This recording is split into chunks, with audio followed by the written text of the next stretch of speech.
और एक 11 दिसंबर से 26 जनवरी तक जो हमारी विभिन्न जनहितैषी योजना है, उन योजनाओं के बलबूते पर हर वार्ड, हर गली मोहल्ले, 55 ही जिलों में, पूरे प्रदेश के नीचे तक, गांव गांव, गली गली, मोहल्ले मोहल्ले, फालिया, जहां भी कोई निवासी है मध्य प्रदेश का, उसके घर के अंदर कोई विकास की दरकार है, वो हितग्राही हमारा है, उसको जरूर जोड़ करके हमने इस योजनाओं का लाभ दिलाने के लिए बड़े पैमाने पर सघन अभियान चलाया। मेरी अपनी ओर से सरकार के सभी लोगों को बधाई देना चाहता हूं, सभी जनप्रतिनिधियों को बधाई देना चाहता हूं, जिसके भरोसे से ये समूचा पखवाड़ा हमारा एक नया प्रकार का आकार लेगा। वो जब मैं भोपाल के निर्माण कार्यों के लोकार्पण की बात कर रहा हूं, उसके पहले हम अपने एक बाघ अभयारण्य का यहां लोकार्पण करके आए। मेरी अपनी ओर से बहुत बधाई। आप कितना अच्छा लगता है भोपाल के लोगों को, लोग जितने सुनते हैं वो रहस्य, रोमांच और सुनकर के रोंगटे खड़े हो जाते हैं। हम कहते हैं आओ भोपाल में, हमारे भोपाल के लोगों का जीवन शैली, उसका आनंद भी लो। लेकिन कई सड़क भोपाल की ऐसी है जहां दिन में मनुष्य चलते, रात में बाघ चलते हैं। ये दुनिया में कहीं नहीं होता, हमारे अपने भोपाल में होता है।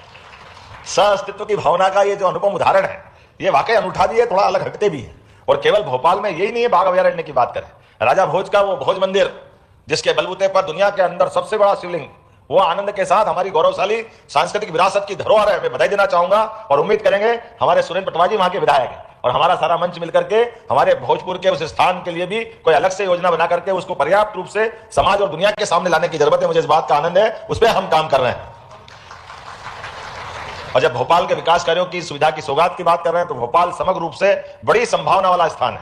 इसलिए हमारी सरकार बनने के बाद हमने कहा भोपाल की राजधानी केवल भोपाल की नहीं है, भोपाल की राजधानी देश का दिल है। इसलिए इसका जो आनंद है, इसके लिए जो जो हो सकता है वो सब कुछ करने के लिए तैयार है। मेरी अपनी ओर से भोपाल के लिए वाकई में अभी हमने कहा कि अगर राजधानी का विभिन्न मार्ग है, उन मार्गों से प्रवेश होकर यहां आते हैं, तो प्रत्येक प्रवेश मार्ग को गौरवशाली अतीत से जोड़ने की जरूरत भी।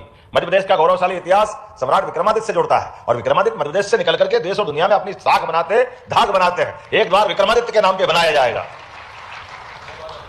एक बार राजा भोज, जिनकी अनूठी उनकी विद्वत्ता की अलग अलग प्रकार की पुस्तकें भी है।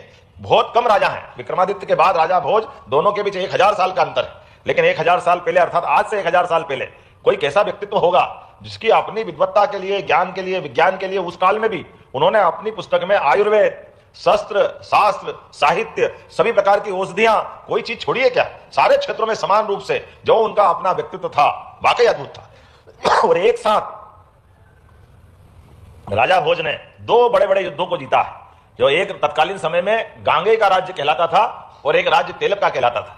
तो एक बार में एक साथ एक राजा 2 युद्धों और बड़े बड़े राज्यों को हरा दे, पूरे देश और दुनिया में वो कहावत चल गई थी, कहां राजा भोज, कहां गांगे तेलप। ये तो अपना अपभ्रंश हो गया दुर्भाग्य से, के बाद में हमने उसकी कहां से कहां बना दी, कहां राजा भोज और हम क्या कहते हैं। ये इतना बड़ा पराक्रम हमारे, ये बड़े दुर्भाग्य की बात है। इतनी बड़ी विजय, जिस विजय ने देश और दुनिया के बीच भोज के साम्राज्य की विजय पताका कहां से कहां पहुंचा दी।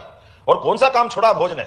भोज के बारे में कहा जाता था कि वो अपने कवियों को हर साल कवि सम्मेलन बुला करके कवियों की धारा, संस्कृति से जुड़े, साहित्य से जुड़े, उत्कृष्ट हो, उम्दा हो, बेहतर से बेहतर हो, तो पुरस्कार देते थे।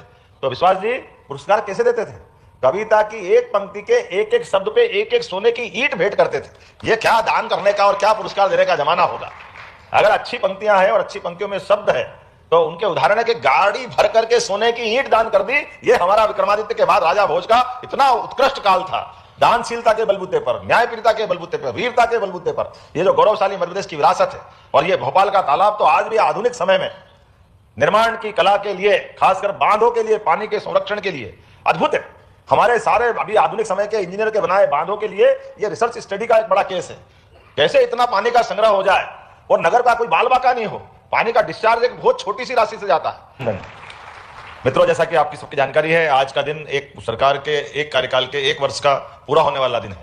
और उसी के साथ साथ हमने इस आयोजन को 2 तरह से बनाया है। एक जन कल्याण के पर्व का पखवाड़ा जो 11 दिसंबर से लेकर 26 दिसंबर तक चलने वाला है, और एक 11 दिसंबर से 26 जनवरी तक जो हमारी विभिन्न जनहितैषी योजना है, उन योजनाओं के बलबूते पर हर वार्ड, हर गली मोहल्ले, 55 ही जिलों में, पूरे प्रदेश के नीचे तक, गांव गांव, गली गली, मोहल्ले मोहल्ले, फालिया, जहां भी कोई निवासी है मध्य प्रदेश का, उसके घर के अंदर कोई विकास की दरकार है, वो हितग्राही हमारा है, उसको जरूर जोड़ करके हमने इस योजनाओं का लाभ दिलाने के लिए बड़े पैमाने पर सघन अभियान चलाया। मेरी अपनी ओर से सरकार के सभी लोगों को बधाई देना चाहता हूं। सबसे बड़ी संभावना वाला स्थान है। इसलिए हमारी सरकार बनने के बाद हमने कहा भोपाल की राजधानी केवल भोपाल की नहीं है, भोपाल की राजधानी देश का दिल है। इसलिए इसका जो आनंद है, इसके लिए जो जो हो सकता है वो सब कुछ करने के लिए तैयार है। मेरी अपनी ओर से भोपाल के लिए वाकई में अभी हमने कहा कि वर्तमान के काल में मध्य प्रदेश भी कदम से कदम मिलकर चलने का प्रयास कर रहा है। इस बात की मैं बधाई मोदी जी के माध्यम से आपको भी दे रहा हूं।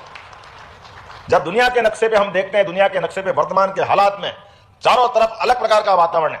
ऐसे 200 से ज्यादा देशों में एकमात्र दुनिया का सबसे युवा और बड़ा देश, जो सबसे बड़ा गणतांत्रिक देश भी है, जिनने अपने वोट से, अपनी जनता की चुनी हुई ताकत के भरोसे से, दुनिया के अंदर अपनी राज सत्ता के भरोसे से भारत का मान सम्मान बढ़ाया। ऐसे समय में हमारी अच्छाई भी हम बांटें, लेकिन अपने कौशल से, कला से, ज्ञान से, अपने गौरवशाली अतीत से, सनातन संस्कृति से सबसे अच्छी बातों की सीख लेते हुए हम लगातार आगे बढ़ते रहेंगे। इस संकल्प के साथ मैं पुनः आप सबको बधाई देता हूं। बहुत बहुत धन्यवाद। भारत माता की जय।